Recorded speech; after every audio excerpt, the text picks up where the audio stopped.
Muy buenos días a todos los de la 104.1 FM que están ahí conectados, esperando nuestro programa de la Corporación Aprendiendo Biblia sin Religión.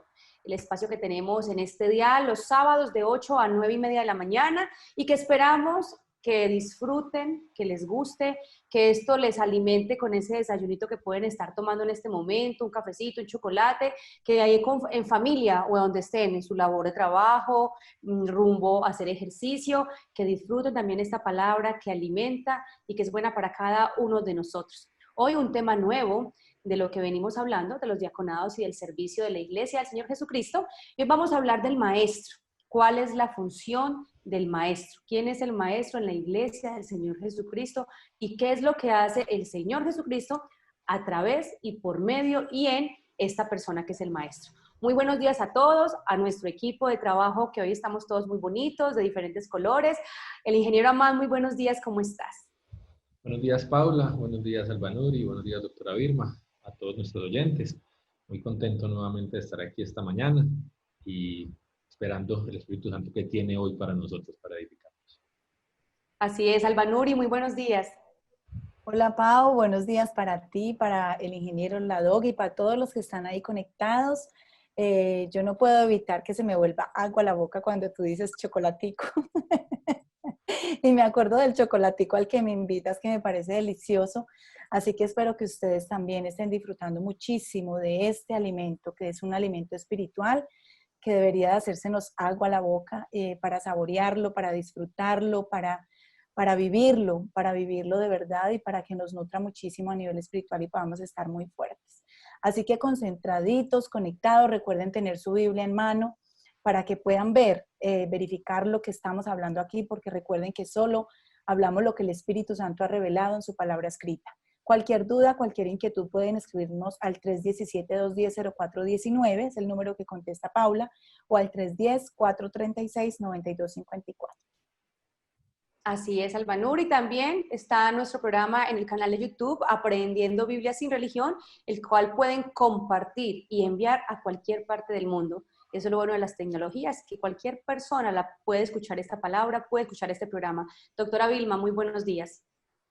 Muy buenos días a todos los oyentes. Ahora, viéndolos a ustedes la imagen y la voz, también les informamos que en estos momentos, aquí en Pereira, de donde emitimos este programa, la señal de internet está bastante como irregular, tienen un problema los proveedores aquí en la ciudad. Entonces, no tanto pedirles disculpas, sino que tengan en cuenta que de pronto habrá unas interrupciones o unos, como nosotros decimos, congelamiento de la voz o de la imagen, pero no es sino porque en la ciudad nos informaron que tienen un problema los proveedores con el internet. No sé cómo de otra forma explicarlo, ya Amán o Paula, que saben más de las palabras técnicas para informar esto, pueden decir. No, solo hay un daño gravísimo. La palabra técnica es hay un daño gravísimo que tiene afectado todo el eje cafetero. Ya se ha recuperado, todavía sigue, y principalmente para los clientes de una de las empresas, pues para no decir los nombres de las empresas, especialmente una de las empresas tiene el problema más delicado. Entonces eso hace que haya en ocasiones de pronto unos cortecitos en la voz, o a veces baje la calidad del video, pero en general creo que podemos tratar de que funcione todo bien, pero sí hay unos elementos que van a afectar un poquito el programa estos días. Entonces, como les ha dicho Paula y les ha dicho Albanuri, hoy vamos a seguir continuando con esta serie, este pasaje de Efesios 4:11, donde estamos estos ministerios dados a la iglesia por el Señor Jesucristo. El Señor Jesucristo es el que llama, escoge, capacita, constituye a sus ministros, que también en general estos ministerios también entran en el servicio, en el diaconado, indistintamente en los diferentes pasajes de la Biblia pueden alternar estas palabras: diácono, anciano, obispo, ministro, pero estamos desarrollando lo que el Espíritu Santo dejó por escrito en Efesios 4:11. Entonces, Álvaro, si nos lee de estos ministerios que ya hemos visto y estamos viendo y vamos hoy a mirar el último de los ministerios que está en este pasaje. Sí, doctor. ¿No lees cuál? Efesios 4:11 dice, y él mismo constituyó a unos apóstoles, a otros profetas, a otros evangelistas, a otros pastores y maestros, a fin de perfeccionar a los santos para la obra del ministerio, para la edificación del cuerpo de Cristo. Entonces, miren que está en el contexto, y vuelvo, se lo repito, y no me canso de repetirlo, aunque unas personas me dicen que yo repito mucho, pero esta repetición es para que se nos grabe, para que lo comprendamos, para que no se nos olvide, no cambiemos lo que el Espíritu Santo ha dejado por escrito. Entonces, están estos ministerios. Mucha gente discute de que estos dos últimos ministerios son pastor y maestro, que es uno solo. No, gramaticalmente vemos el que está hablando cuando uno está diciendo una lista y ya llega a lo último de la lista, termina eso siempre con esa I para enlazarlo con los anteriores. Entonces, si yo estoy diciendo 1, 2, 3 y 4, entonces no quiere decir que el 3 y el 4 sean el mismo número. Y se está refiriendo a lo mismo, ¿no? Es una lista indicando ya el final, como de la lista, por lo regular, uno coloca y, como indicando gramaticalmente que ya se está terminando la lista. Y está en el marco de la Iglesia del Señor Jesucristo. Ninguno de estos ministerios es superior al otro, ni es independiente al otro, como hemos ido viendo en estos programas, no está independiente al otro. Entonces también el apóstol, al colocar los fundamentos, también enseña. El profeta también enseña para edificación. Entonces puede dar una enseñanza para edificación. Entonces son unos ministerios para la edificación del cuerpo del Señor Jesucristo, pero recuerden que es en plano horizontal y entonces estamos todos relacionados, todos los ministerios están relacionados y hacen funciones en razón de su ministerio. El evangelista también enseña. Entonces, se entrelazan los ministerios y se entrelazan con los otros ministerios de los que sirven a la mesa. Entonces, los diáconos que son servidores a la mesa o servidores a arreglar o los servidores que ayudan aquí con los equipos tecnológicos, también es su ministerio. Y entonces también todos estamos en plano horizontal. ¿Por qué? Porque el mismo Señor Jesucristo es el que constituye, el que llama, el que forma. Entonces el Señor Jesucristo es el referente de todos los ministerios, hasta de servir a la mesa. Él es el referente de todos los servicios, de todos los referentes. Él es como la meta, como la estatura que tenemos que alcanzar, y dice, hasta que todos lleguemos a la estatura del Señor Jesucristo.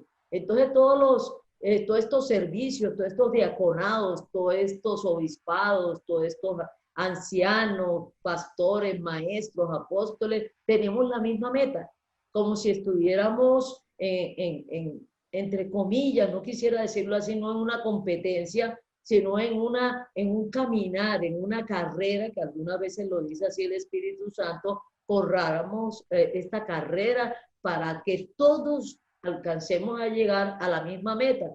¿Y cuál es la meta? La estatura del Señor Jesucristo. La meta es llegar todos a la estatura del Señor Jesucristo. Y sería muy bueno que todos llegáramos a la meta, todos juntos llegando y cruzáramos la raya de la meta y en el fotofinish, como se usa ahora en las diferentes competencias, diga, todos son vencedores, todos son ganadores, porque todos hemos llegado a la meta. Y el Señor Jesucristo va a hacer eso, va a hacer que todos lleguemos a la meta. Por eso todos somos vencedores. No importa si su diaconado y su carrera sea en servir a las mesas, en ayudar, en administrar, en enseñar, en presentar el evangelio, el de ser profeta, todos.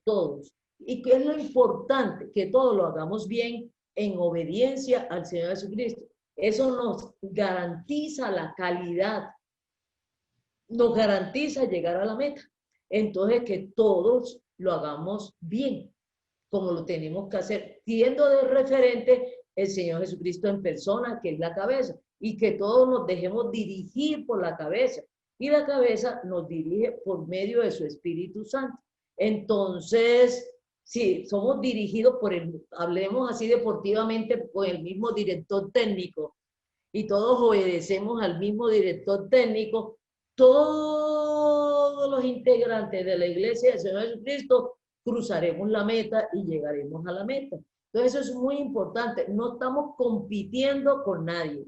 No estamos compitiendo con el otro miembro de la iglesia, que yo voy a llegar primero, que yo soy mejor, que yo soy más visible, que yo tengo más poder, que yo soy aquí la autoridad, que yo soy aquí el que mando. No, somos servidores. Doctora. Y cuéntame. Disculpe. Como recordando todos los diferentes ministerios que hemos venido hablando, yo sé que lo que hemos explicado es, todos tenemos el ministerio de la reconciliación, ¿cierto? Y en ese ministerio de la reconciliación yo también puedo enseñar, no necesariamente teniendo el ministerio de enseñar, ¿cierto? Tienes que poner el fundamento, tienes que hablar del evangelio. Pero, ¿cómo hace uno para identificar que estas personas sí tienen el ministerio de enseñar, el ministerio de profeta? ¿Cómo se da uno cuenta que en ese caminar, no es solamente que enseña porque lo puede hacer, sino que además sí tiene ese ministerio de parte de Dios? Ese es el problema de que me reclaman a mí que por qué repito tanto. Porque en los primeros programas hablamos de eso, cómo reconocemos cuál es la función que tiene cada ministerio, cada diaconado. Entonces te tendría que repetir los primeros y segundos programas. Pero es que eso hace como 15 programas, yo creo que la gente necesita recordar. Pero como tú mismo decías, están grabados. Entonces vuelvan y comiencen para que no me vuelvan a reclamar, principalmente una persona muy querida por mí, que entonces dice, ya para repetir, es que eso ya lo oí. Entonces les recuerdo para no tener que repetirlo, que léanse los primeros y segundos programas de esta serie, llamándolo así esta serie, donde aclaramos cómo, principalmente por el llamado del Señor. Por la y me surge otra pregunta, doctora, disculpe que la interrumpa. Ajá. Una persona en la iglesia del Señor Jesucristo puede tener de parte de Dios varios ministerios. O sea, digamos, puede ser, tener el ministerio, no solo enseñar, sino que tiene el ministerio de enseñar, el ministerio de profeta, el ministerio evangelista, los puede tener. Una persona que tiene todos los ministerios del Señor Jesucristo. Ya hay, en la iglesia ya hay una persona que es el Señor Jesucristo que tiene todos los ministerios. Y Él es el que delega sus ministerios, ¿no? Porque Él es el apóstol, Él es el profeta, Él es el maestro, Él es el referente. Entonces, Él es el servidor, es el diácono, es el evangelio, Él es el ministerio de la reconciliación también es de Él. ¿Comprende? Porque Él es el evangelio. Él es el reconciliador. Entonces, hay una persona en la iglesia del Señor Jesucristo que tiene todos los ministerios. Pero también hay ministerios que requieren, pongamos, el de apóstol necesita ejercer, no que tenga todos los ministerios como el Señor Jesucristo, pero el apóstol sí tiene los dones de los diferentes ministerios. Los dones de los diferentes ministerios, porque aquí hay una diferencia que no hemos hablado. Hay ministerios y hay dones. Y entonces una persona, el apóstol tiene el don de maestro, el don de profeta. Entonces lo complementa el Señor Jesucristo, que ha sido de una alta sabiduría. Sus ministerios los complementa con sus dones. O sea, una persona es pintor. Entonces, ¿qué es la referencia? Su ministerio es pintor, pero su herramienta para ejercer el hecho, la profesión, el ministerio de pintor, necesita la brocha. Entonces, la brocha es como el don para poder pintar. Entonces, con ese ejemplo más o menos le queda claro lo que son los ministerios y lo que son los dones. Entonces, el ministerio es ser pintor. Él pinta. pero para poder pintar necesito unas herramientas. Entonces, son la brocha, la pintura, la pared en que va a pintar, entonces, o la cosa que va a pintar, porque puede ser pintor, pero si no tiene ni brocha, ni lienzo, ni nada, ni pintura, ni nada de esas cosas, entonces, ¿cómo ejerce adecuadamente el hecho de ser pintor? ¿Cómo nos enteramos que es pintor? Entonces, también hay una diversidad de dones que complementan, ayuda en ese ministerio. Entonces, el profeta puede tener el don de la enseñanza. Entonces, a la vez que ejerce su función de profeta, lo puede ejercer para edificar la iglesia con el don de la enseñanza, de maestro, ¿no? Entonces, se complementan, por eso les digo, todo no es un revuelto ni un sancocho. Entonces, pero los dones los da el Espíritu Santo, los ministerios, el Señor Jesucristo, pero los dones los da el Espíritu Santo.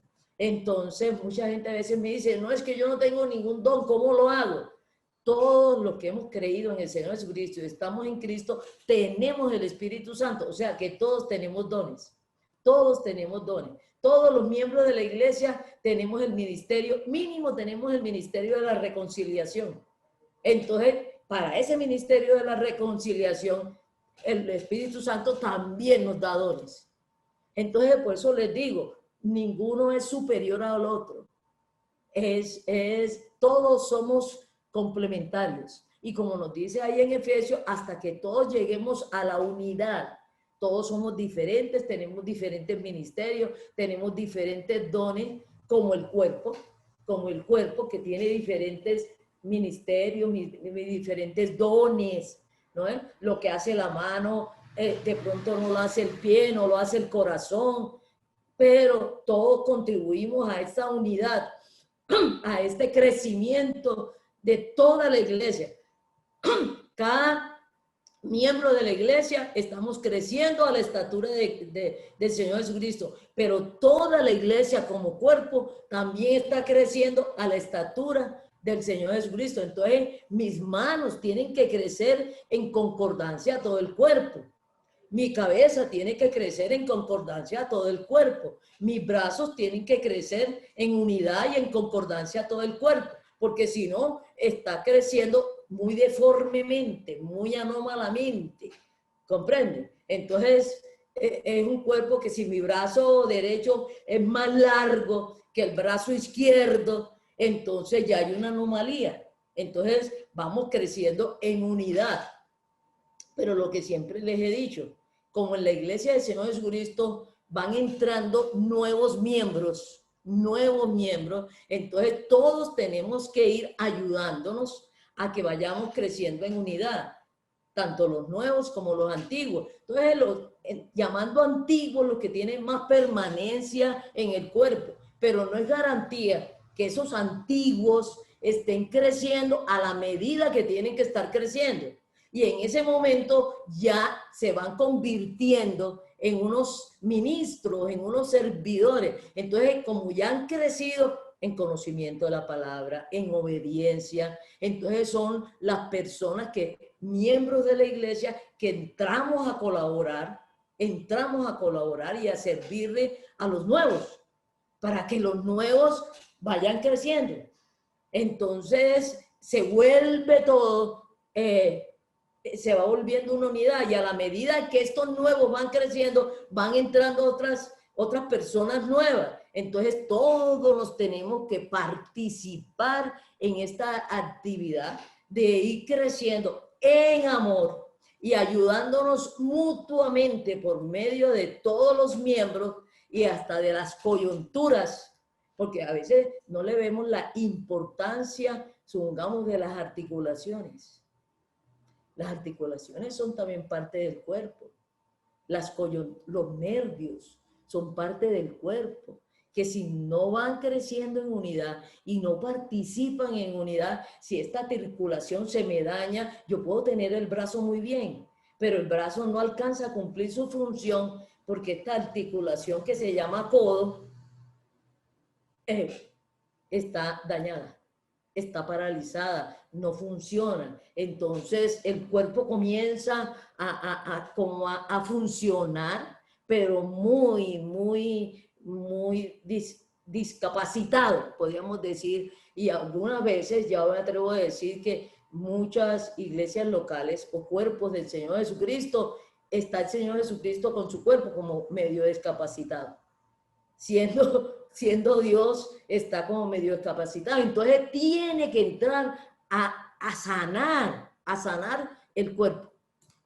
Tiene que entrar a sanar, haciendo la analogía, a sanar. Entonces, un miembro del cuerpo que tenga una enfermedad física es que está enfermo todo el cuerpo. No es que esté enfermo todo el cuerpo, porque esa persona, aún con su incapacidad física, porque el cuerpo del Señor Jesucristo es más que un cuerpo físico. ¿Comprende? Es más que un cuerpo físico. Estamos aquí en la tierra y tenemos una composición física que se hace necesaria, pero es mucho más que esta composición. Tiene una composición mental, tiene una composición eminentemente espiritual. Entonces, cuando yo les hablo del codo, puede ser de una situación espiritual que está funcionando mal. ¿Qué nos hace funcionar mal como el cuerpo del Señor Jesucristo? La desobediencia. La desobediencia, aunque a nosotros nos parezca que estamos funcionando bien. La desobediencia al Señor Jesucristo, ya, si mi codo desobedece, mi mano desobedece las órdenes de mi cerebro, las órdenes de la cabeza, hay problema. Hay problema. Entonces hay una deformidad, una incapacidad.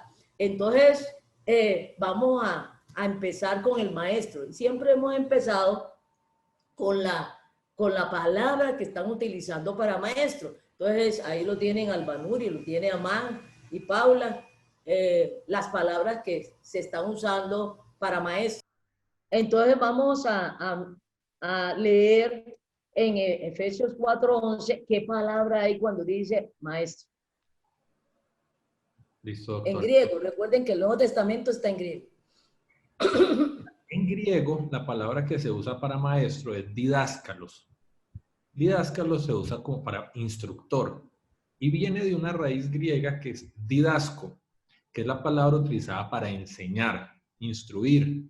En general, esa es la palabra utilizada. Donde viene didáctica, donde viene cátedra, aunque la palabra cátedra es otra, pero está relacionada, tienen como la misma raíz de enseñar, de instruir, de edificar. Entonces, ¿y en hebreo qué palabra se usa para maestro? En hebreo se usan varias palabras para maestro. Incluso se arranca con una palabra, que ya le digo cuál es, porque ahí varían en muchos contextos. Depende del contexto, porque cuando se habla de un maestro constructor o de diferentes contextos se habla más. La principal que se utiliza es hakam. Es una palabra para alguien, el que sabe de algo, el sabio, el que tiene una capacidad de comprensión sobre un tema. Esa es la palabra que más se utiliza, hakam. Y hay otra palabra que se referencia mucho en el Nuevo Testamento de cómo los hebreos llamaban al maestro, que es la palabra rabí. Ajá.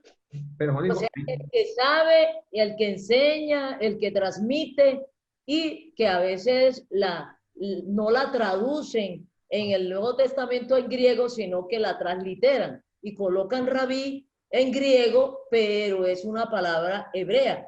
Entonces, que la transliteran, como ya hemos ido a veces aprendiendo, y para los nuevos oyentes, transliterar es no traducir, no traducen la palabra maestro, sino que la transliteran, o sea, la pronuncian y la escriben en el nuevo idioma como se pronuncia en el idioma original, en este caso en hebreo, pero no la traducen. Entonces, cuando colocan rabí, es un maestro, es un instructor, es alguien que sabe y que de algún tema en específico, de algo en específico, y se lo enseña a otro, o se los transmite a otro, o les indica a otro este conocimiento, no solamente teórico, sino también práctico. El maestro también enseña a hacer, basado en la información,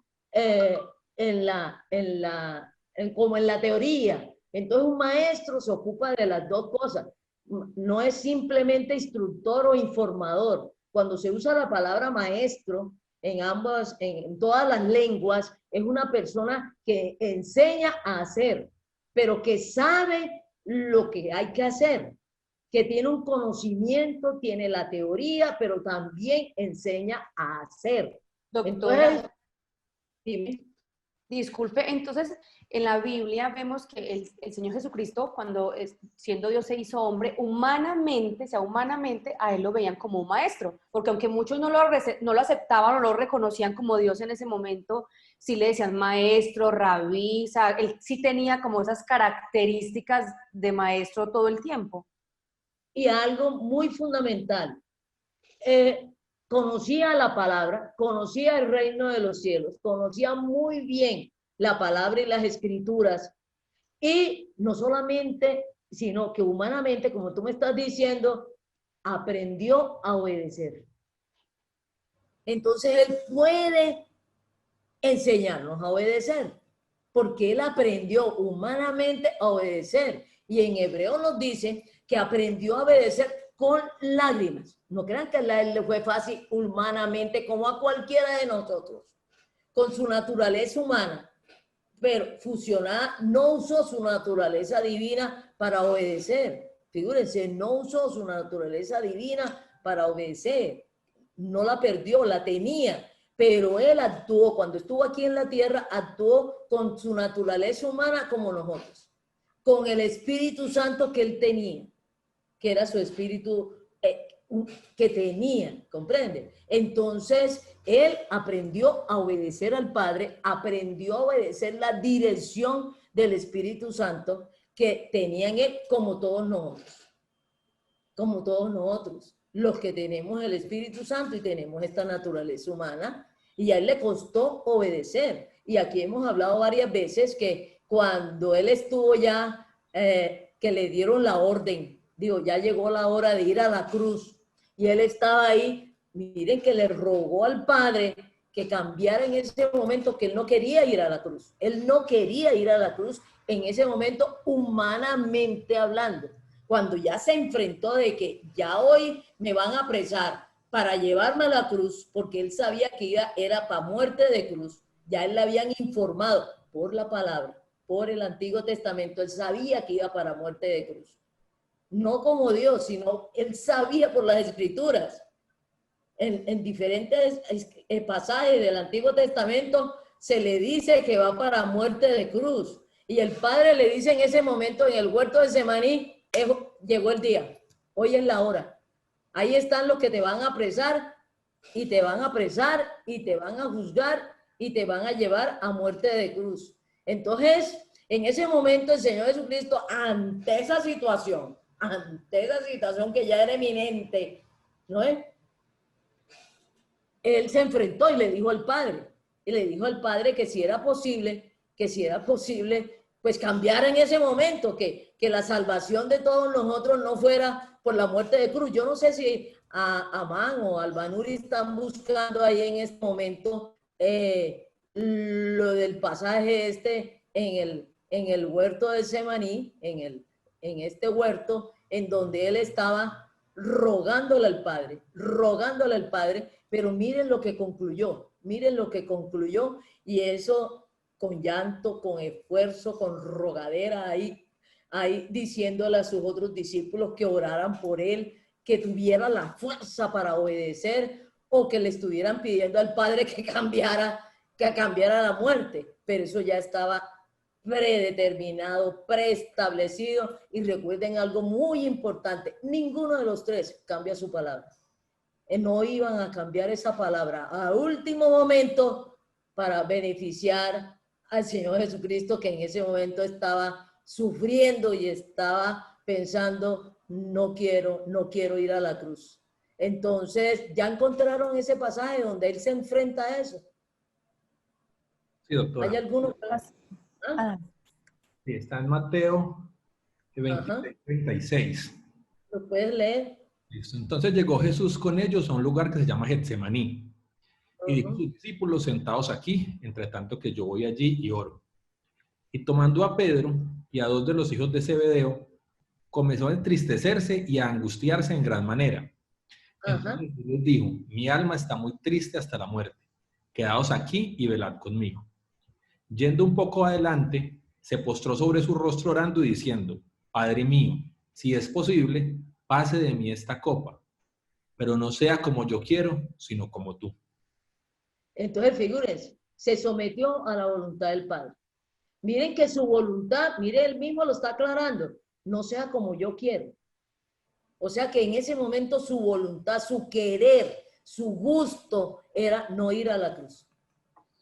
Y en ese momento con el Padre terminó diciendo, como tú digas, como tú quieres. Esa es tu voluntad, entonces yo estoy aquí para hacer tu voluntad. O sea, obedeció, se paró y se entregó. ¿A quién buscáis? Y se entregó a él. No solamente que llegaron y lo cogieron y él comenzó a correr y lo atraparon y todo lo demás. No, él cuando ya decidió, voy a obedecer. Ya, usted determinó, Padre, que era muerte de cruz, ya. Se levantó y dijo a los que lo estaban buscando para crucificarlo y enjuiciarlo, como, ¿a quién buscáis? Ah, ese es a mí, y ya, se entregó. Entonces, obedeciendo, pero miren, esa obediencia le costó su gusto, su deseo, su intencionalidad, era en ese momento no sufrir la muerte y la muerte de cruz. Nosotros a veces creemos que no, que la muerte de cruz es muy sencilla, la muerte de cruz es muy vergonzosa, muy dolorosa.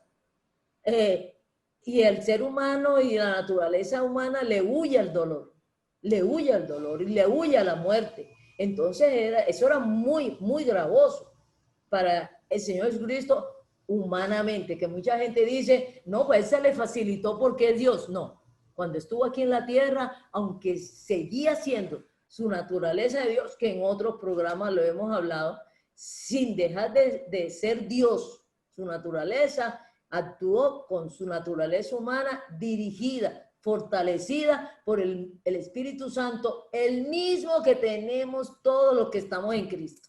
Entonces no tenemos la excusa de que yo no soy capaz de obedecer. Somos capaces de obedecer como obedeció el Señor Jesucristo, aunque nos cueste, que nos tengamos que parar, que nos tengamos que llorar y decir, vea, hago tu voluntad. Y punto. Y ahí está el Espíritu Santo para darnos todas las fuerzas. ¿Y en qué diferencia hay si nosotros decimos que no soy capaz o que no quiero? Esa es la única diferencia. Así como el Señor terminó diciendo, quiero hacer la voluntad de tu Padre. No se haga mi voluntad, sino la tuya. La diferencia está en la obediencia, es cuando yo quiero hacerlo, no porque todos podemos hacerlo. Todos podemos hacerlo. Entonces, obedecer a Dios, todos podemos, y más los que estamos en Cristo, que tenemos el Espíritu Santo. O sea que es importante como expresar, como reconocer mi motivación, no quiero o si quiero, porque aun cuando yo le puedo decir al Señor, no quiero obedecerte en esto, Él también en su misericordia puede, no sé, mostrarme la salida de cómo ponerme a obedecer aun cuando yo no quiera, o no está el Espíritu Santo actúa, el Espíritu Santo actúa, pero si tú actúas en verdad, no es ese cuento de que no puedo, no soy capaz, eso no es cierto, eso está ofendiendo al Espíritu Santo. Eso está ofendiendo al Espíritu Santo, no soy capaz, no puedo. Pero también nos han puesto el querer. Entonces tenemos que echarle mano al Espíritu Santo que también nos pone el querer.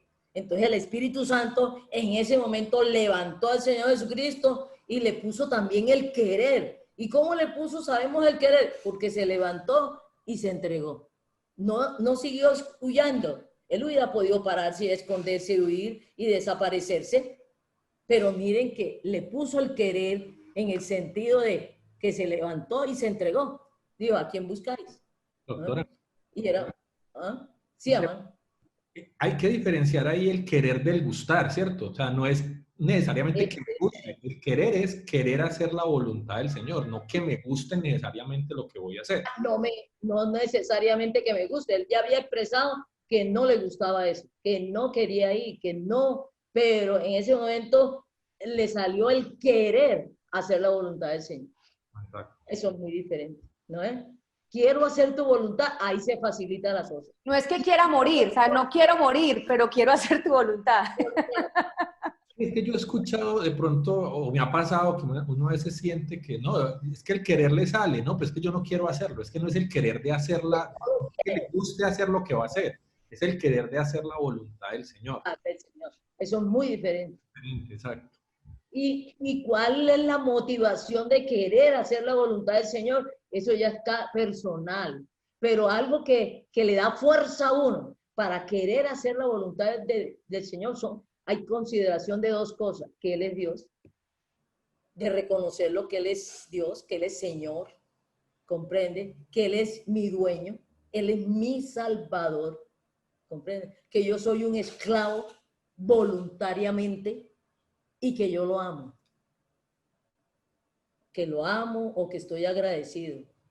Si usted ama al que le da la orden, se le facilita. Se le facilita.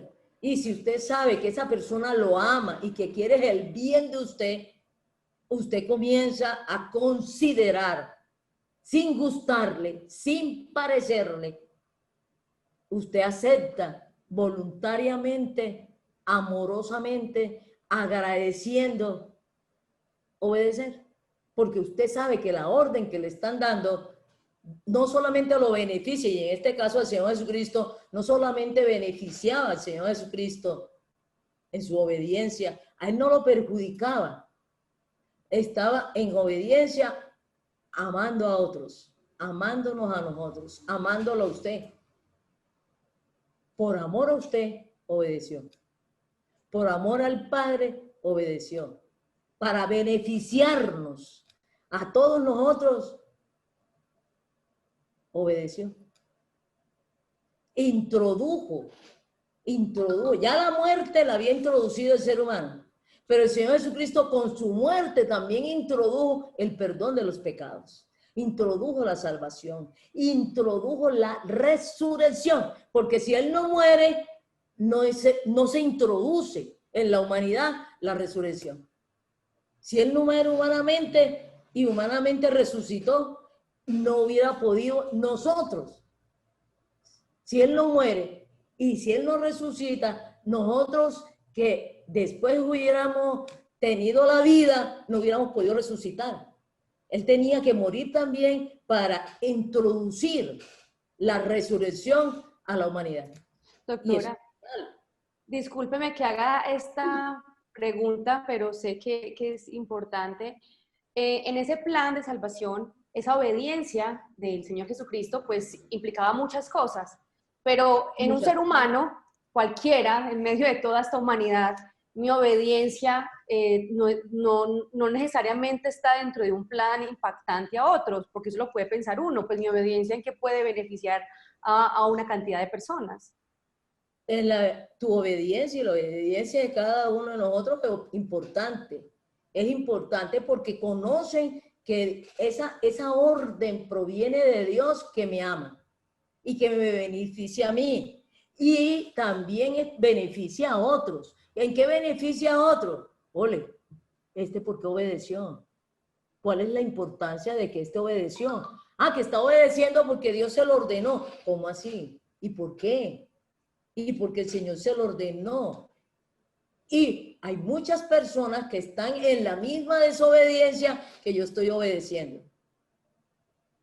Y yo soy una persona humana.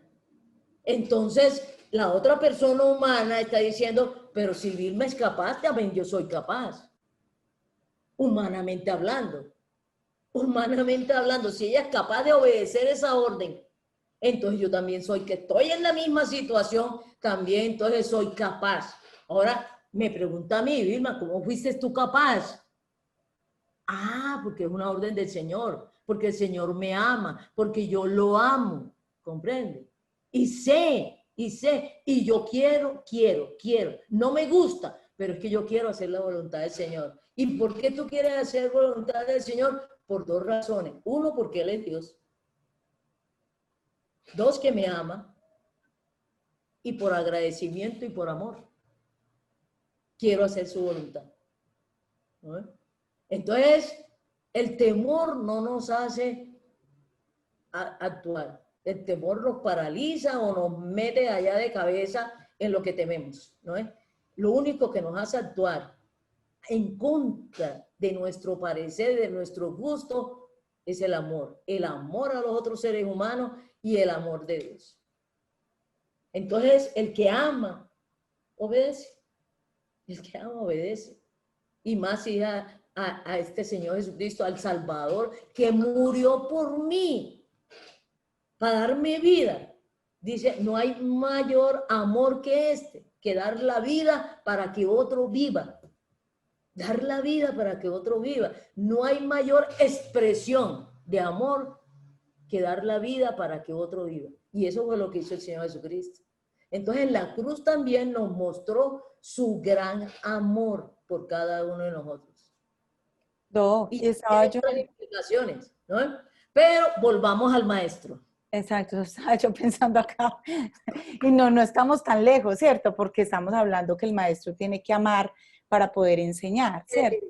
Estamos hablando de amor, de ese amor. Y de todos los servidores. Pero como tenemos trastocado otra vez el concepto de lo que es amor, entonces a veces se nos dificulta degustar. Es como cuando uno le ponen un plato de comida, ¿no es? Hace muchos años, cuando trabajaba en Nariño un plato típico es el conejito que ellos llaman el curry, el cuy. Entonces, yo nunca lo había probado, sí veía los cuy, y los cuy, la apariencia de los cuy es como si fuera un ratón. Y más cuando lo pelan y lo asan, eso es un ratón. Eso es idéntico a un ratón, a una rata, ni a un ratón, a una rata grande. Entonces, la prevención que nosotros tenemos ante los ratones y las ratas, ¿comprende? No le tengo miedo, pero a mí nunca se me hubiera ocurrido comer un cuy de esto, y más asado. Si usted lo ven asado, no es. Entonces un día me invitaron en una de esta población de Nariño, y entonces yo fui allá y unas personas muy queridas que me amaban y me estaban enseñando la cultura nariñense, y esa cultura nariñense me implicaba conocer toda su cultura, también sus comidas. Y yo quería aprender la cultura porque trabajaba allá y era la psicóloga docente del Ministerio de Educación de los Colegios Nacionales de Nariño. Entonces yo tenía que conocer la cultura, yo tenía que saber cómo pensaban, cómo actuaban, cómo se movían, cómo era la familia, cómo era a nivel social, las relaciones. Y me implicaba conocer todo lo de la cultura. Entonces me invitaron estas personas, no por enseñarme, sino para mostrarme su comida predilecta, como que llegan aquí al eje cafetero y los invitamos a comer una bandeja paisa. Lo primero que los invitamos a comer una bandeja paisa y comer arepa, ¿no es? Entonces me invitaron muy especialmente, muy amorosamente, muy agradecidos. Entonces, fue lo que me dijeron: doctora, cierre los ojos. Cierre los ojos. Y no me dijeron ni que me iban a dar cuy. Cierre los ojos. Y me pusieron el plato. Sin abrir los ojos, confía en nosotros. Yo confiaba en ellos porque yo sabía quiénes eran ellos y que estaban muy agradecidos conmigo y me habían tratado muy bien. Entonces yo confiadamente cerré los ojos y me dijeron: confía en nosotros. Le vamos a cortar un pedacito de carne y usted lo va a probar. Si no le gusta, no abre los ojos y lo devuelve. Lo pone aquí en el plato, en la servilleta, lo devuelve. No importa la cara que usted haga si no le gusta, pero si le gusta, abre los ojos y mira lo que está comiendo. La cosa más exquisita, la carne más exquisita. Ustedes no saben la exquisitez de carne. Y cuando es entre cerdo, entre pollo, es un sabor único, muy exquisito. Y cuando yo abrí los ojos y vi que era un cuy, yo le dije, ¿eso sabe a eso? ¿Eso sabe a eso? Me dijo, sí, este es el sabor del cuy. Y hasta el día de hoy, extraño comerme un cuy bien asado, bien presentado.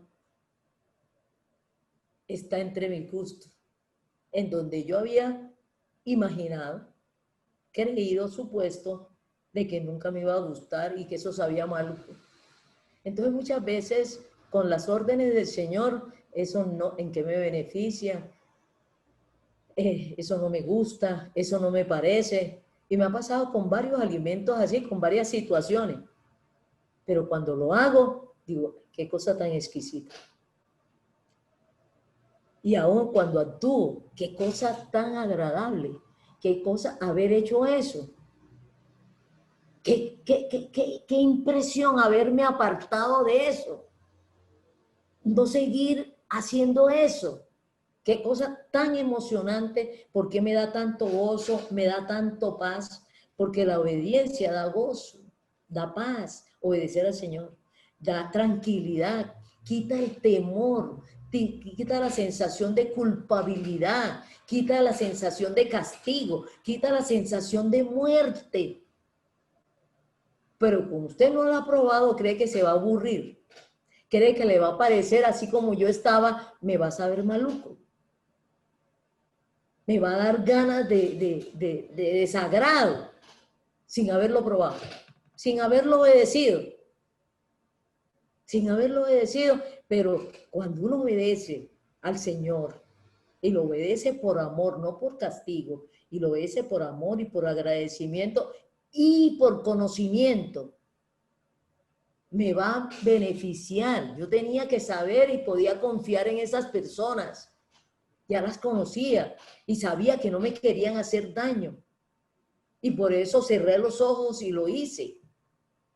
Pero después de hacerlo, fue que comprobé que era bueno lo que me estaban ofreciendo, que era bueno lo que me estaban dando, que fue muy bueno yo comerlo,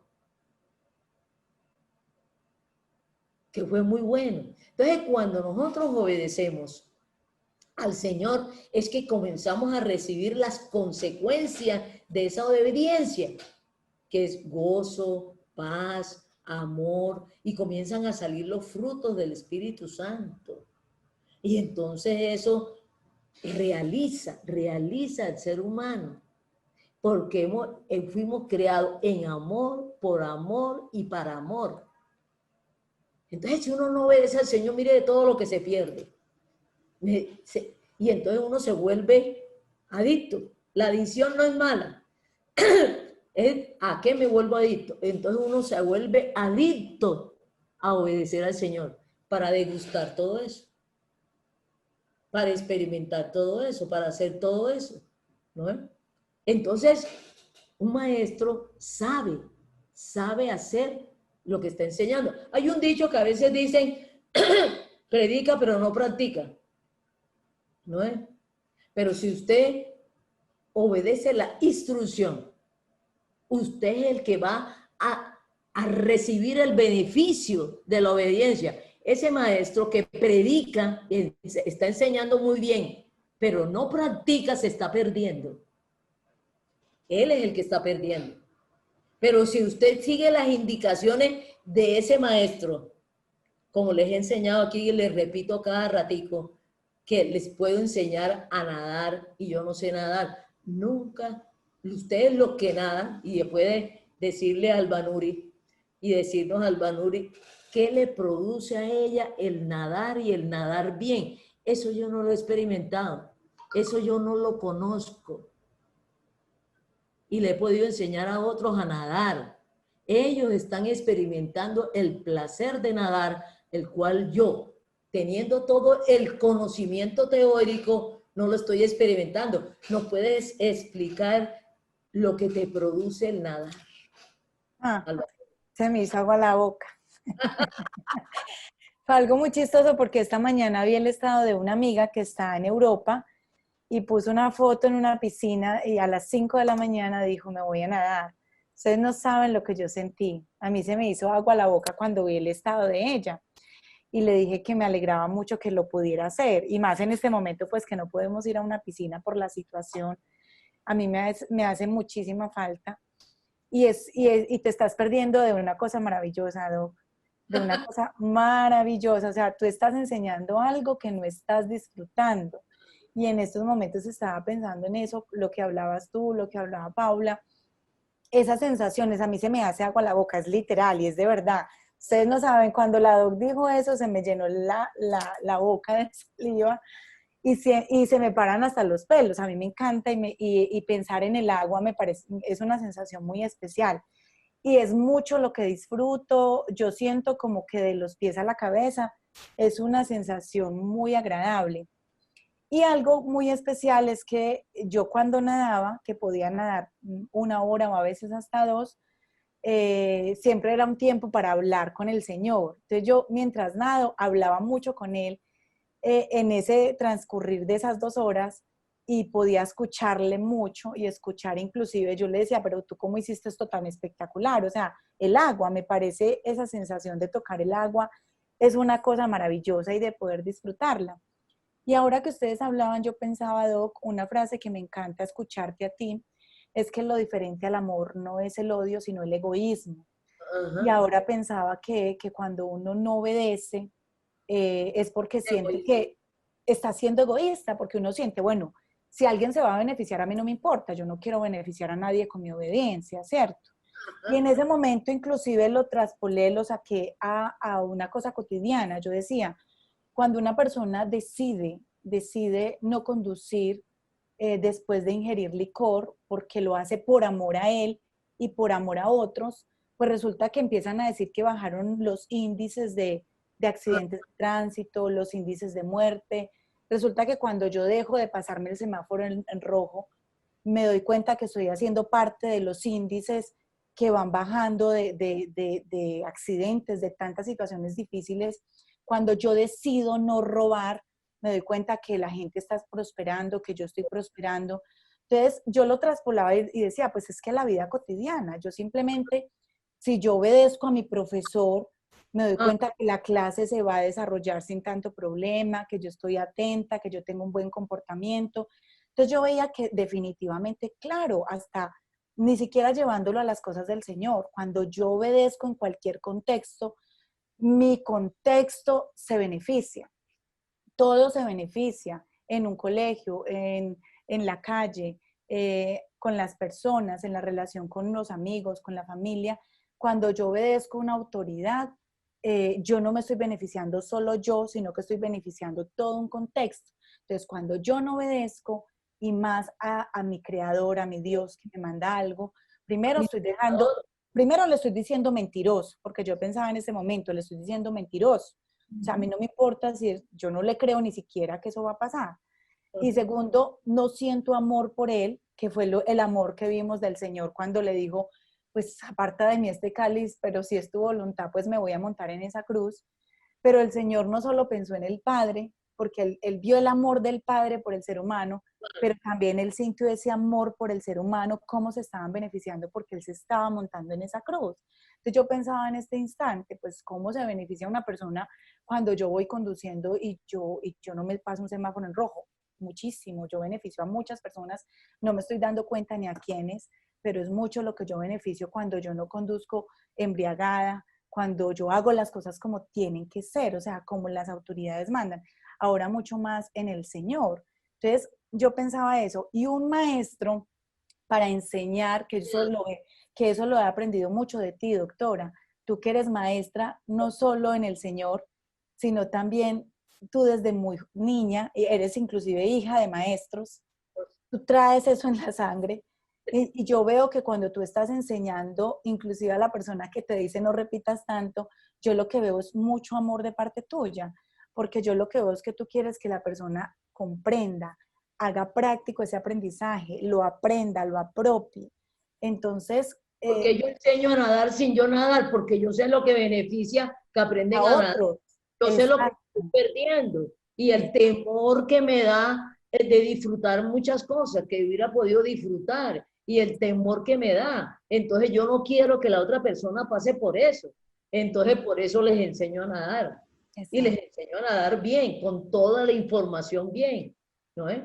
Y con todos los cuidados. Yo no enseño a nadar y no tenga yo una persona ahí que se pueda salvar al otro. Y si es el caso de que el estudiante que yo le estoy enseñando a nadar está en peligro, ahí yo me tiro aunque yo pierda la vida, porque no puedo eso, ¿no es? Entonces es un sitio seguro en donde yo pueda también alcanzar, sin nada, proteger a esa persona, ¿no? Entonces, el maestro protege, el maestro cuida, ¿no? Entonces, el maestro y a todos los ministros les sale ese amor, ¿no?, por el otro, ¿no? Porque el otro salga de esa condición, no experimente aún lo mismo que yo estoy experimentando. Entonces, de dictarle todos esos perjuicios que de pronto yo estoy sintiendo, ¿no? Y que yo estoy experimentando por no obedecer. Entonces, el maestro también sabe lo que recibe por no obedecer, lo que implica no obedecer, en lo que él no esté obedeciendo, él sabe lo que está perdiendo. Entonces, no quiere en amor que el otro lo pierda. Y eso, la mayoría de los padres hace eso. No toques eso, no metas la mano ahí, porque ya saben y no quieren que sufra el daño que de pronto él sufrió. Y muchas veces las personas vean, míreme a mí, por desobedecer, mire lo que me pasó. Por desobedecer, usted no lo desobedezca. Porque mire lo que me pasó por yo desobedecer, ¿no es? Algo tan sencillo. Yo lo desobedecí, mire la situación en que estoy, ¿no? Mire todas las implicaciones. Entonces, usted no me imite a mí, imite al Señor Jesucristo, que obedeció hasta la muerte. Él es el referente. Entonces, en la iglesia del Señor Jesucristo, ¿qué enseña? Muchas veces me han dicho, un maestro enseña también con el ejemplo. Puede ser cierto o no puede ser cierto. El único que enseñó con el ejemplo y con la obediencia fue el Señor Jesucristo. Ese es el referente, que todos lleguemos a esa estatura. Y el referente de pastor, de apóstol, de profeta, de maestro, de evangelista, es el Señor Jesucristo, ¿no? Entonces, vamos a mirar al Señor Jesucristo que enseñó en el marco de la iglesia del Señor Jesucristo. Recuerden que es en el marco de la iglesia. Ahí tenemos varios versículos. Sí, Do. Voy a leerles unos. El primero que voy a leer es donde el Señor le reconocieron que es maestro. Dice en Juan 13:13, dice, vosotros me llamáis maestro y Señor, y tenéis razón, porque lo soy. En Mateo 4:23 dice, y recorrió Jesús toda Galilea, enseñando en las sinagogas de ellos y predicando el evangelio del reino. Y sanando ahí ya vemos algo muy importante. Estaba enseñando las buenas noticias del reino. Recuerden que la palabra evangelio significa buenas noticias de parte de Dios. Entonces, las buenas noticias del reino. El Señor como maestro y nosotros como maestros debemos de ser portadores de buenas noticias. Pero algunas veces me dice, ¿cómo va a ser portador de buena noticia un juicio? ¿O cómo va a ser portador de buenas noticias que tú me digas que nací muerto? Digo, pues que ahí no se queda la buena noticia. Naciste muerto, naciste pecador, pero puedes pasar a vida, puedes pasar a obediencia. Esa es una buena noticia de parte de Dios. No se queda ahí, ¿no?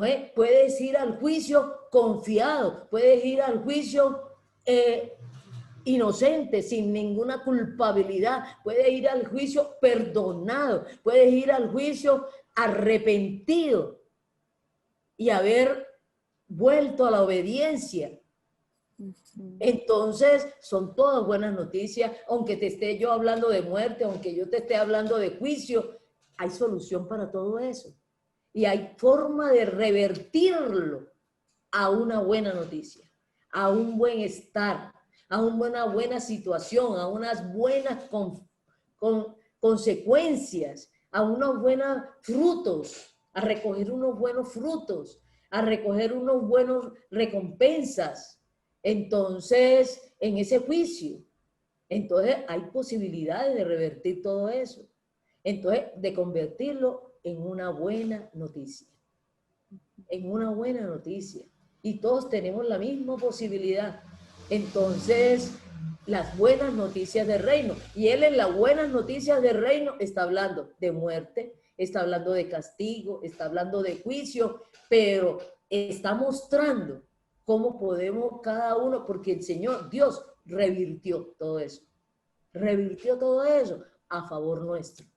Entonces, es esperanza, es agradecimiento, es amor, es paz, es tranquilidad, es reposo, es paz.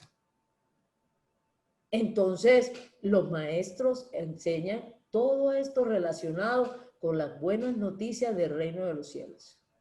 Las buenas noticias de parte de Dios. Esa es una de las enseñanzas de maestros. Y le implica enseñar no las malas noticias, sino las malas condiciones.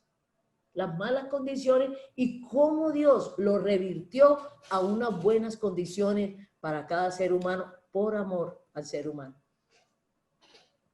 Entonces, léenos otros versículos. Entonces, los maestros ahora, los ministros de la Iglesia del Señor Jesucristo, tenemos que enseñar esas buenas noticias y todo lo que implica todas esas buenas noticias.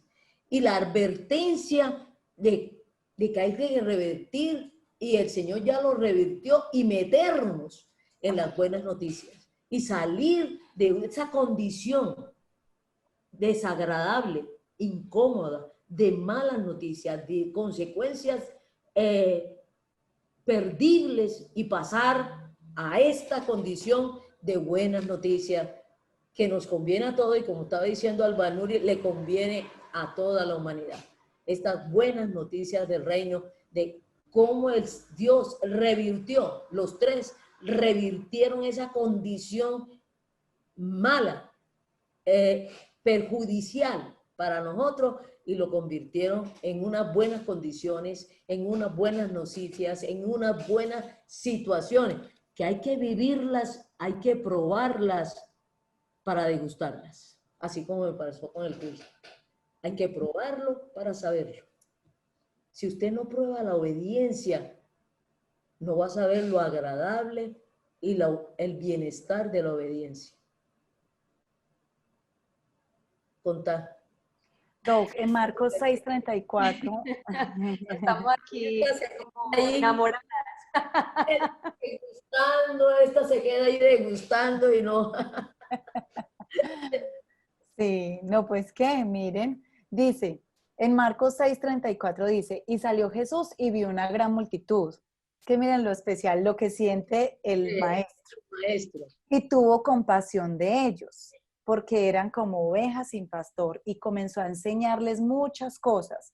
Entonces mira, todo, o sea, les enseñaba muchas cosas del reino, y mira lo que dice en 2 de Timoteo 3:16, que lo que les enseñaba era la palabra. Mire, tuvo compasión. Tuvo compasión de ellos. Exacto.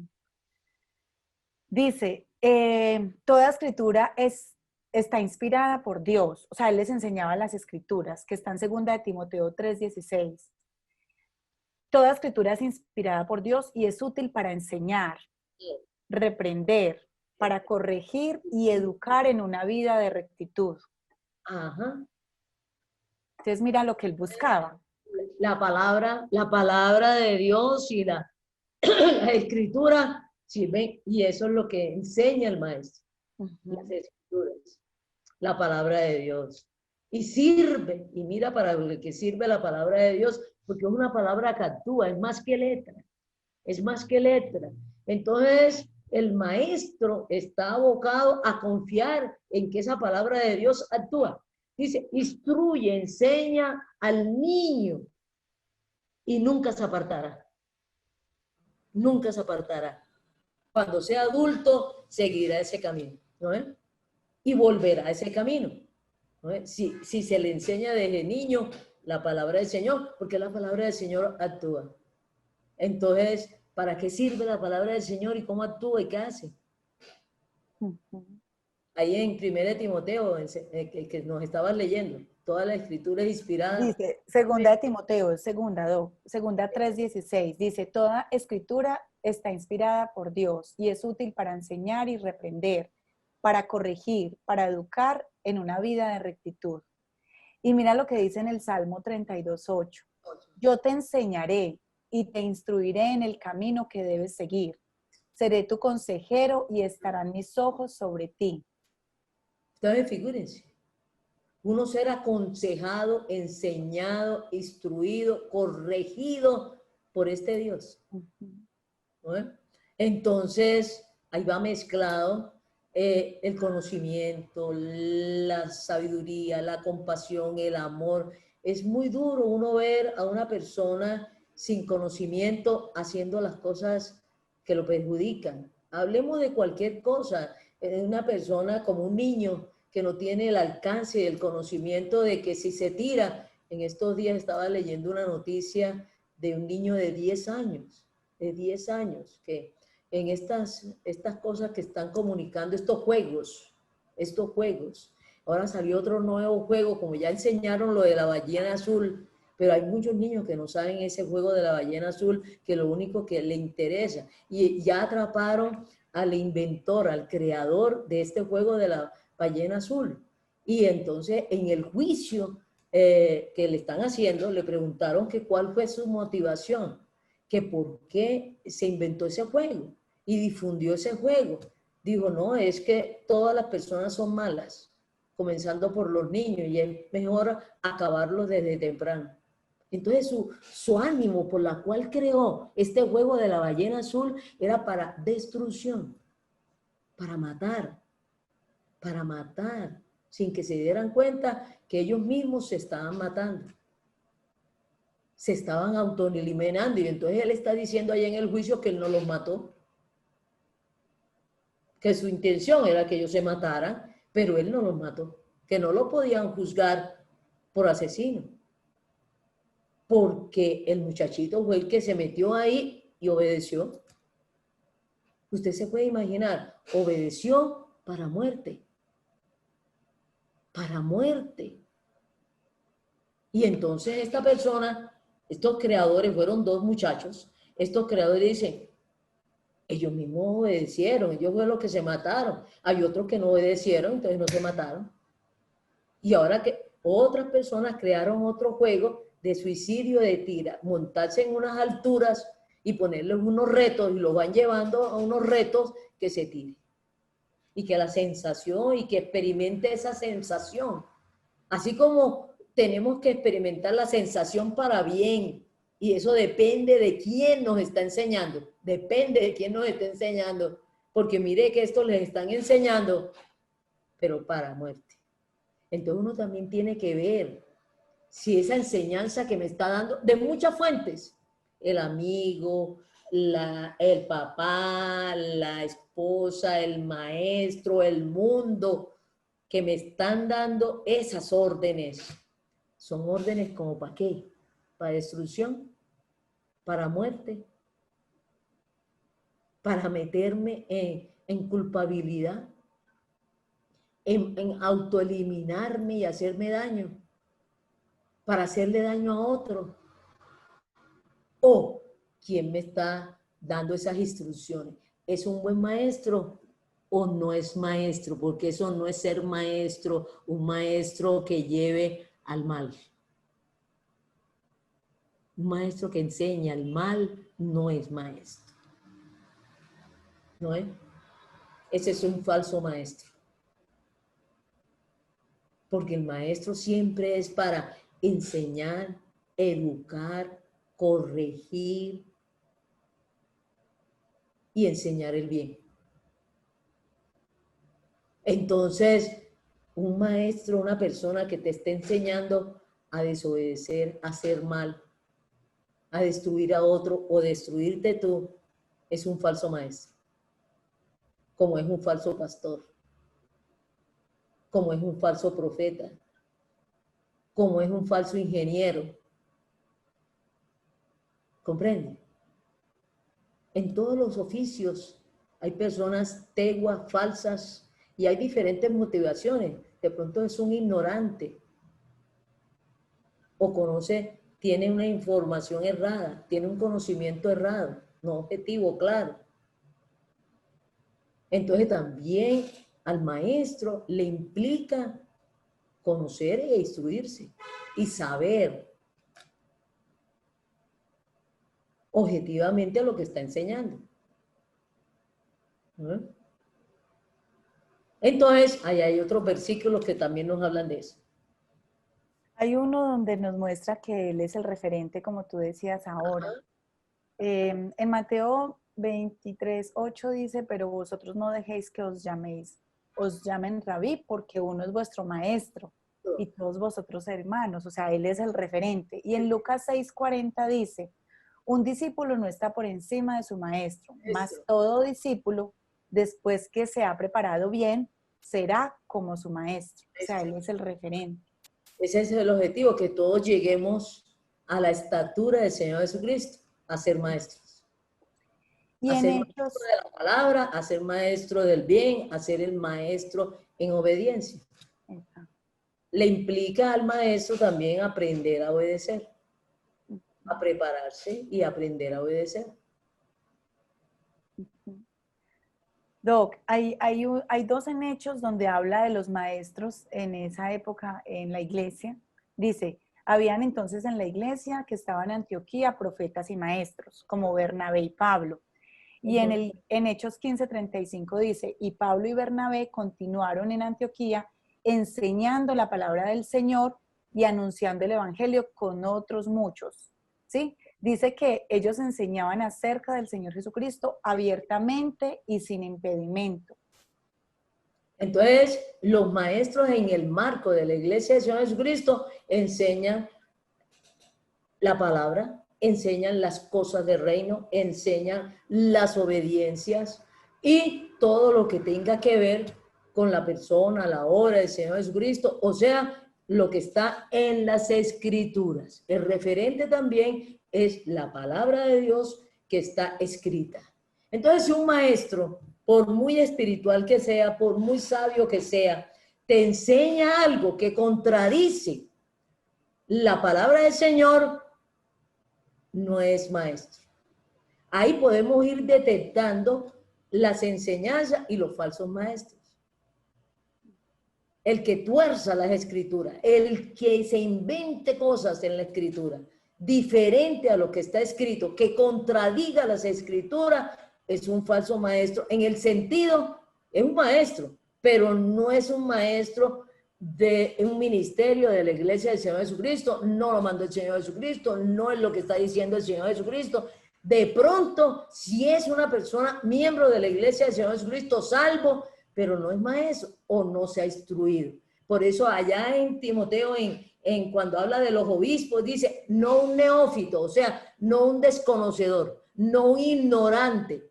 No puede ser maestro un ignorante de las escrituras. Un ignorante de la escritura no es maestro, porque dice ahí, no un neófito que puede ser dominado por la carne o por el diablo o por el mundo, ¿no? Entonces vienen y tuercen las escrituras. Las escrituras no se pueden torcer. Y hay mucha parte en donde dice que no se pueden torcer las escrituras porque ya sería una mentira, ya eso no procede de Dios. Entonces ahí hay varios versículos. También quisiera escuchar a Paula y a Man a ver que cambiáramos de voces y de lecturas. Doctora, pues con lo que vienen hablando y leyendo, justamente de lo que tú estabas ahorita explicando de lo de la niñez, que pasa en la niñez, ahí en 2 de Timoteo, inclusive dice, tú en cambio persevera en lo que aprendiste y en lo que creíste, teniendo presente de quienes lo aprendiste, y que desde niño conoces las sagradas letras que pueden darte la sabiduría que lleva a la salvación mediante la fe en Cristo Jesús. Toda escritura es inspirada por Dios y útil para enseñar, para arguir, para corregir y para educar en la justicia. Eso lo estoy leyendo desde la traducción de Jerusalén. Entonces me pareció muy agradable porque tú venías hablando de lo que pasa cuando uno desde pequeño viene en este crecimiento de la palabra. En mi caso, pues el Señor me conoció, ya estaba muy adulta, muy grande, y en todo lo que tú has venido hablando me parece muy interesante porque he ido entendiendo que no necesariamente yo tengo que vivir eso para poderlo aprender. Y porque uno siempre le dicen, hasta que usted no se estrella, hasta que usted no comete ese error, usted no va a aprender. Y uno sufre mucho con ese pensamiento. Y justamente me ha parecido muy agradable este programa porque pues una de las primeras edificadas soy yo, porque en los últimos años de mi vida ha pasado eso. A muchas personas que han llegado a mi existencia les he dicho, no quisiera que vivas lo que yo he vivido, justamente por no haber creído, por no haber obedecido, por no haber entendido, por muchas situaciones. Entonces es muy interesante y a mí personalmente me parece para mí ha sido como de mucha fortaleza, no sé, el analizar que el mismo Espíritu de Dios que estaba en el Señor Jesucristo cuando Él se hizo humano, es el mismo Espíritu que está en mí. Y esa relación yo me la he podido como agarrar de ella para decir, Él también puede fortalecerme a mí. Él también puede sacarme a mí y lo ha hecho muchas cosas en mi vida porque yo me he ido agarrando de eso y he ido analizando que cuando yo pude comprender que este Señor Jesucristo actuó en su humanidad, duré mucho tiempo porque yo pensaba que Él había actuado en su humanidad, pero también con el poder de ser Dios. Entonces, o sea, fue muy fácil para Él soportar morir, fue muy fácil soportar esa muerte porque sabía que iba a resucitar, pero el dolor no se soporta fácil. El dolor en todos los aspectos del ser humano siempre será muy difícil soportarlo, ¿cierto? Pero entender, cuando he logrado comprender en mi relación con este Dios, que Él actuó en su humanidad y que Él obedeció, que Él sirvió, que amó, que perdonó en su humanidad, es lo que yo digo, ahí está mi esperanza. Lloró, o sea, que yo también lo puedo hacer. Lloró, mordió almohada llorando. Por las noches solo lloró. Dice que con lágrimas aprendió a obedecer. Figúrense. Entonces, no, él sabe lo que es llorar. Sabe lo que es llorar y patalear y brincar y sabe lo que es pasar por esta situación de contradecirse en lo que en un momento quiere o le gustaría hacer por obedecer la voluntad de Dios y llegar a la estatura del Señor Jesucristo de gustarle, querer hacer la voluntad de Dios. Eso es un camino, a veces lo podemos hacer arduo, lo podemos hacer doloroso o también tomar la decisión. Lo que les decía de las adicciones, yo he ido viendo y notando y conociendo de que cuando la persona toma la decisión, lo hace y sale de cualquier adicción o de cualquier pecado.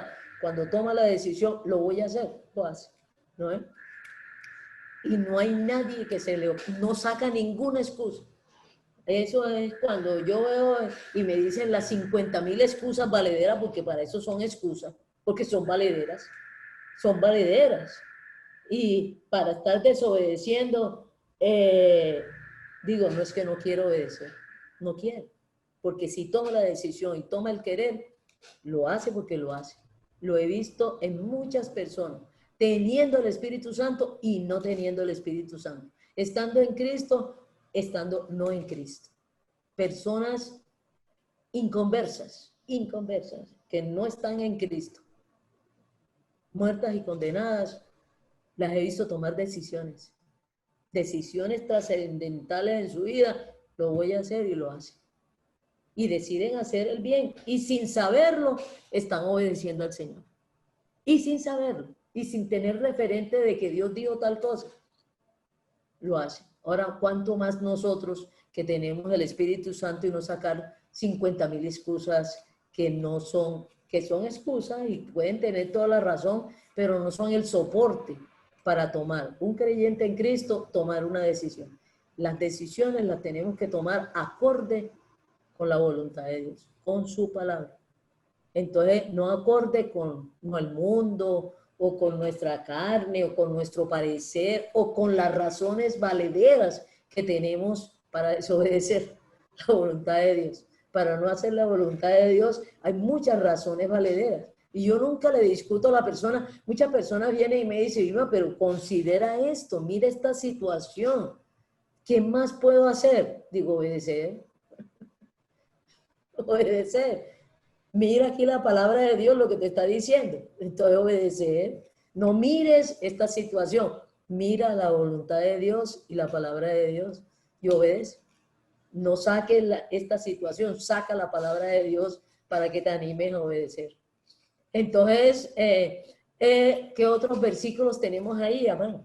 Doctora, pues hay un versículo que, de acuerdo a lo que usted venía hablando ahorita acerca de los maestros y de las enseñanzas, que está en 2 Timoteo 4:3, que dice, porque va a llegar el tiempo en el que la gente no soportará la sana enseñanza. Más bien, sus propios caprichos, se buscarán un montón de maestros que solo les enseñen lo que ellos quieren oír. Ahí hay un tema que es muy importante, incluso es asociado a lo que hablábamos al principio, es no guiarse por lo que uno quiere oír o lo que a uno le gusta, sino guiarse por la palabra del Señor. Y eso incluso lleva algo asociado a por qué obedecer. Aparte de por amor, hay algo importante y que a mí me ha enseñado mucho los programas, todos esos programas acerca de los ministerios, es que reconocer la estructura de la iglesia también lleva algo a reconocer el liderazgo del Señor Jesucristo. Y uno, por amor y por confianza en el líder. Si uno en deportes y en muchas cosas, en fútbol, si un equipo no confía en el liderazgo del técnico, el equipo no le va bien. ¿Sí? Si en ciclismo los ciclistas no confían en el liderazgo de su líder, pues no van a trabajar de acorde a lo que el líder necesita para lograr un objetivo. Igual nos pasa a nosotros. Nosotros podemos ver unas obediencias muy pequeñitas, pero como no nos gustan, nos buscamos el que nos diga las que sí nos gustan. Incluso algunos cristianos deciden ir de iglesia, de congregación en congregación. De congregación en congregación, buscando dónde le dicen lo que sí quiere oír. No es así, sino hay que tener confianza en los maestros que el Señor nos pone, en los pastores que el Señor nos pone, en los apóstoles y en los ministros que el Señor nos pone, en todo sentido. Y no son solo los 5 ministerios que hemos hablado, sino son todos los que se van actualizando con el pasar de los tiempos para poder que las cosas salgan bien. Y a veces no somos capaces de ver los resultados. Yo me acordaba cuando a veces me llaman, yo soy ingeniero de sistemas, entonces a veces me llaman y me piden ayuda sobre cosas del computador. Y cuando uno empieza a darle las instrucciones a la persona, a veces la persona no entiende uno para qué está haciendo eso. Y si no lo hace, es imposible ayudarle. No hay forma de ayudarle, no porque yo no quiera, no porque no sea posible o sea difícil. Porque a veces las personas quieren tener un contexto que por su conocimiento no es posible tenerlo fácilmente. Y si en una llamada de 10 minutos me pongo a darles todo un contexto de por qué yo quiero hacer lo que quiero hacer, no vamos a terminar. Entonces, es necesario bajarle al tema de lo que a mí me gusta escuchar y guiarnos, como hemos dicho tanto en este programa, cuál es la palabra del Señor. ¿Me guste o no me guste? Decidir es, por amor y por confianza en ese liderazgo, dejarme orientar. Eso ha pasado mucho cuando yo le pido ayuda a Amán pues, en algo técnico, en algo tecnológico. Doctora, mire, y precisamente anoche estábamos en eso y entonces él me estaba diciendo, haga tal cosa. Yo le dije, ay, pero ¿por qué lo voy a hacer? ¿Y para qué lo voy a hacer? Dice, ¿usted quiere solucionar el problema o no? Entonces, ¿para qué me llamó? Digo, bueno, pues está bien, ¿qué hundo? ¿Qué hago? Pero después me explicas. Digo, después le explico. Pero en este momento, ni usted ni yo tenemos tiempo para yo explicarle. Y si me llamó a mí, es porque usted considera que yo sé cómo solucionar el problema que tiene en este momento. Entonces, solucionemos el problema y en otro momento yo le explico por qué esa es la solución. ¿Qué yo tuve que decirle? Está bien. Entonces, ¿qué hago? ¿Qué hago para allá? ¿Qué hago para acá? ¿Qué hago para acá? Para acá? Y después me explicas. Pero tuve que confiar y lo llamé precisamente por eso. Porque yo sé que él sabe cómo me podría dar la solución. Y si en ese momento él no sabe, yo sé que se pone a investigar y me dice toda la verdad. Doctora, dejemos esto así, yo se lo manejo desde acá, yo se lo arreglo desde acá y yo le voy a investigar y voy a investigar cómo se lo puedo explicar a usted para que me entienda. Porque muchas veces si me comienza a decir palabras técnicas, quedo perdida. Entonces, él me dice, ya, yo le voy a investigar cómo se lo puedo explicar para que usted lo entienda y aprenda. Entonces, ahora mismo creo que también le pasó a Alba Nuri, que tenía que instalar una cosa, y entonces me decía, ¿y será que la instaló bien? Le mandé el maestro, le mandé al instalador, y con el maestro ahí, con el instalador, ella muy alegremente nos dijo, lo pude hacer y lo hice bien, y lo hizo ella, siguiendo las instrucciones que le había dado el maestro, en donde estaba muy aburrida un maestro de construcción que le estaba indicando cómo instalar y que tenía que aprender cómo instalarlo cuando no estuviera el maestro, ¿no? Entonces, le agradecemos mucho al Señor que hay en su palabra, y eso que leyó Amán es muy fundamental, en donde dice que habrá personas y habrá tiempos en que a la gente no le va a gustar, oiga, no le va a gustar la palabra y lo que diga la palabra. Y entonces se buscarán maestros que le enseñen lo que ellos quieren aprender, a diferencia de la palabra. Y entonces, como decía Amán, comienzan a buscar maestros por todos los lados. Pasan de congregación local a congregación local a escuchar y se enteran, no, pero es que allá en esa, el maestro en esa congregación con el mismo versículo está enseñando una cosa diferente. Ay, ¿una cosa diferente qué? Ah, no, la que yo quiero hacer. La que yo quiero hacer. Es que a mí me parece que esa sí es una buena enseñanza, ¿no? Pero no se ponen a investigar objetivamente qué está diciendo la palabra. Y entonces se buscan maestros que les enseñen, no importa lo que les enseñen, sino que les enseñen acorde con lo que quieren hacer, o sea, con lo que quieren desobedecer. Tienen tan claro la voluntad del Señor, tienen tan claro la voluntad del Señor que se comienzan a buscar maestros que les enseñen otra cosa. Eso es indicio que sí conocen la voluntad del Señor. Estoy hablando de personas que estén en Cristo. Sí conocen la voluntad del Señor, sí saben porque el Espíritu Santo se las está diciendo y quieren cambiar de maestro para que le enseñe lo que ellos quieren que les guste y lo que ellos quieran hacer. No buscan un maestro como para que les aclare y les explique. No están buscando eso. El pasaje no dice eso, que están buscando un maestro con sabiduría, un maestro con conocimiento, un maestro que les corrija. No, es un maestro que les enseñe lo que ellos quieren. Sería muy bueno que nos volvieras a leer despacio ese pasaje. Claro que sí, leámoslo. Dice, porque va a llegar el tiempo en que la gente no soportará la sana enseñanza. Más bien, según sus propios caprichos, se buscarán un montón de maestros que solo les enseñen lo que ellos quieren oír. Lo que ellos quieren oír. No se van a buscar un maestro que les aclare, que les diga la verdad. No van a buscar un maestro que les explique objetivamente la palabra, que les indique. Miren la motivación de sus maestros, que les enseñe lo que ellos quieren oír. Entonces, no es muy objetivo buscar un maestro de ese estilo. No es muy objetivo. Que me enseñe lo que yo quiero oír y hacer. ¿Por qué? Se nos acabó el tiempo, doctora. Y nosotros que pensamos... Como siempre pasa volando. Como siempre. No hemos terminado con el maestro. No, señora, no hemos terminado. Unos espectaculares para la próxima semana. En el próximo programa seguiremos hablando de los maestros. Y hablaremos de los falsos maestros y de los falsos ministros. ¿Y cuál es un falso ministro? Que no proceda de Dios. Un abrazo para todos ustedes, un buen día, que disfruten su mañana. Chao, chao. Chao, feliz día.